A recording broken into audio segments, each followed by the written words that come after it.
कागज में लिपटी आग और हवा। So fire and wind wrapped in paper. Good morning. तो ये एक जापानीज फोक टेल है।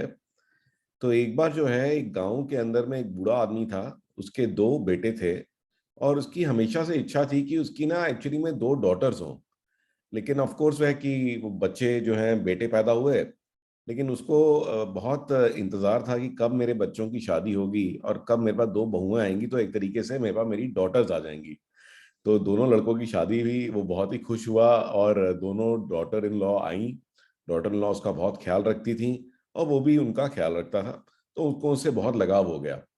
तो काफी समय बाद जो है डॉटर इन लॉज ने फिर उससे रिक्वेस्ट करी कि फादर हमारे को जो है काफी समय हो गया, 2-3 साल हो गए हम अपने घर नहीं गए। तो पेरेंट्स की बहुत याद आती है। तो आप हमें जाने दें। तो कुछ समय के लिए फिर हम वापस आ जाएंगे। लेकिन जो वो आदमी था वो इतना अटैच था अपनी डॉटर इन लॉ से कि उसका बिल्कुल भी मन नहीं था कि वो जाएं।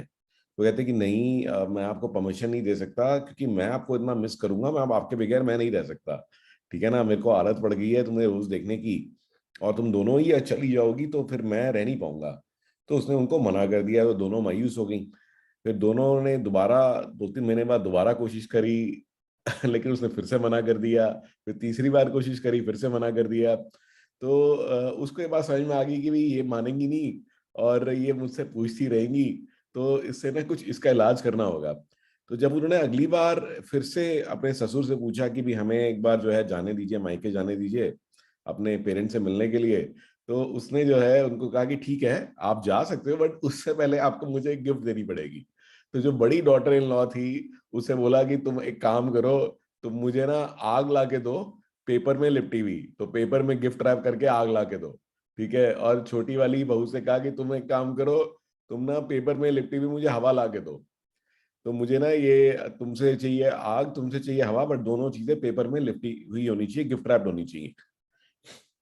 तो ये सुन के दोनों सोच में पड़ गई। तो उन्होंने काफी दिमाग लगाया और कई लोगों से पूछा। तो लोगों ने कहा पागल हो क्या, ऐसे कैसे हो सकता है कि अगर आग को लपेटोगे आप पेपर के अंदर तो जल जाएगा पेपर। ठीक है ना, और हवा जो है वो पेपर में कैसे लिपट सकती है, हवा तो निकल जाती है पेपर में से। तो वो काफी टाइम तक लगी रही और काफी मायूस हो गई। तो एक दिन जो है वो विलेज में अपना कपड़े वपड़े धो रही थी और वही बात सुन करके दोनों जो है रो पड़ी। तो साइड से जो है एक ओल्ड, बहुत ही एक वाइज मैन जा रहा था। ओल्ड एंड वाइज मैन जा रहा था, तो उसने उनकी बात सुनी और उन्होंने कहा कि नहीं नहीं तुम रो मत, तुम मुझे बताओ अपनी प्रॉब्लम क्या है। तो उन्होंने ऐसे पूरा बताया कि ऐसे ऐसे हमारे ससुर जी ने ये चीजें हमसे मांगी हैं, उसके बगैर हम अपने घर नहीं जा पाएंगे। तो उसने कहा अरे इसमें क्या बात है। तो उसने कहा पहले बड़ी बहू को कि सुनो, कि तुम्हारे को जो है अगर आग को लपेटना है, फायर को लपेटना है कागज के अंदर में, तो तुम एक काम करो, पेपर का एक लैम्प बनाओ। ठीक है, जैसे कंडील होती है, एक लैम्प बनाओ और बीचों बीच उसके जो है एक दिया रख दो। ठीक है ना। तो ये हो गया तुम्हारा लोग गिफ्ट रैप हो गया, पेपर के अंदर आग आ गई। ठीक है। और जो छोटी बहू थी उससे कहा कि तुम एक काम करो कि तुम ना एक पंखा बनाओ कागज का। ठीक है। और जब भी उस पंखे को कोई हिलाएगा तो उससे जो है हवा आएगी। तो इसका मतलब यही हुआ कि उसके अंदर हवा है। तो हवा लिपटी हुई है कागज के अंदर। तो ये सुन के बड़ी खुश हुई और उन्होंने जो है ये बना करके ये गिफ्ट अपने फादर इन लॉ को दी। तो फादर इन लॉ ने फाइनली जो है उनको जो है अपने घर जाने दिया। तो इस स्टोरी का क्या मॉरल है, वो यही है कि कोई भी चीज इम्पॉसिबल नहीं है अगर आप सही तरीके से सोचेंगे, सही तरीके से दिमाग लगाएंगे। ठीक है। तो मायूस होने की जरूरत नहीं। कई बार सिचुएशन हमें डिफिकल्ट दिखाई देती हैं, बट हम लोग प्रॉब्लम पे ज्यादा सोचते हैं, सॉल्यूशन पे कम सोचते हैं।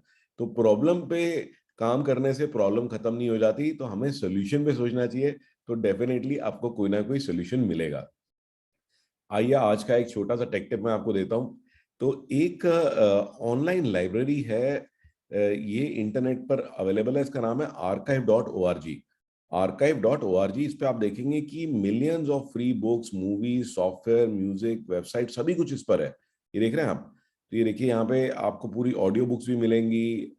ये देखिए ये म्यूजिक का कलेक्शन मिलेगा, इवन आपको प्रोग्राम, सॉफ्टवेयर। तो ये एक जबरदस्त फ्री लाइब्रेरी है। और ये जो इंटरनेट पे अवेलेबल फ्री कंटेंट है उसको इसने सारा इकट्ठा कर रखा है। देख रहे हैं भारत एक खोज। तो everything is there in this library. तो please have a look here, ये देखेंगे आप। Public library of India, Arvind Gupta collection, ये देख रहे हैं आप, सब कुछ यहाँ पर अवेलेबल है, बहुत कंटेंट अवेलेबल है, तो इसको आप देखिए एंड इसको आप आगे भी और लोगों के साथ शेयर कर सकते हैं. I hope you find this useful and look forward to seeing you tomorrow with another amazing story.